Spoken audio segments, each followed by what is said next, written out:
တောင်ကုန်းပေါ်ကနေစင်ကာပူနိုင်ငံရဲ့ကမ်းခြေအလှပကြီးကိုတဝါကြီးကြည့်ရှုခံစားရင်းနဲ့အပန်းဖြေလိုက်ကြရအောင်ဗီဒီယိုဘလော့လေးကိုအဆုံးထိကြည့်ရှုပေးပါကျွန်တော်ယခုတစ်ခါရောက်ရှိနေတဲ့နေရာလေးကတော့စင်ကာပူနိုင်ငံရဲ့နာမည်အကြီးဆုံးနေရာတစ်ခုဖြစ်တဲ့ပန်းချံဥယျာဉ်ကြီးတဲ့ကလေတောင်ကုန်းပေါ်ကနေပြီးတော့နော်စင်ကာပူနိုင်ငံရဲ့အလှပဖြူတွေယခုလိုမျိုးစင်ကာပူမှာရှိတဲ့ကမ်းခြေဖြူအလှပတွေကိုတဝါကြီးကြည့်ရှုခံစားရမှာပဲဖြစ်ပါတယ်အရန်မိုက်ပါတယ်နော်စင်ကာပူနိုင်ငံရဲ့မြို့တော်ကြီးဖြစ်တဲ့နော်မြို့လေကောင်မှာယခုလိုမျိုးတွေစီကာနိုင်ငံသားအများစုကိုစိတ်ဝင်စားအောင်နိုင်ငံသားအများစုကိုဖန်ဆားနိုင်တဲ့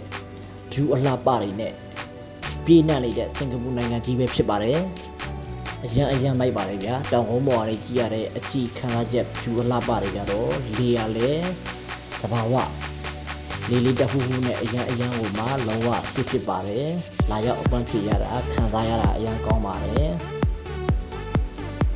အဲ့ဒါကြောင့်မို့လဲစင်ကာပူနိုင်ငံသားအများစုအားကျစိတ်ဝင်စားရတာလည်းဖြစ်ပါတယ်ကျွန်တော်တို့ခေတ္တမလေးရှားရပို့အောင်ပါကျွန်တော်ရဲ့ blog တွေများစွာlike ကူတစ်ဆက်မျှဝေပေးလျက်ရှိပါတယ်ကြည့်ရှုပါအောင်ပြီးလို့လဲ like and share follow လုပ်ထားနိုင်ပါတယ်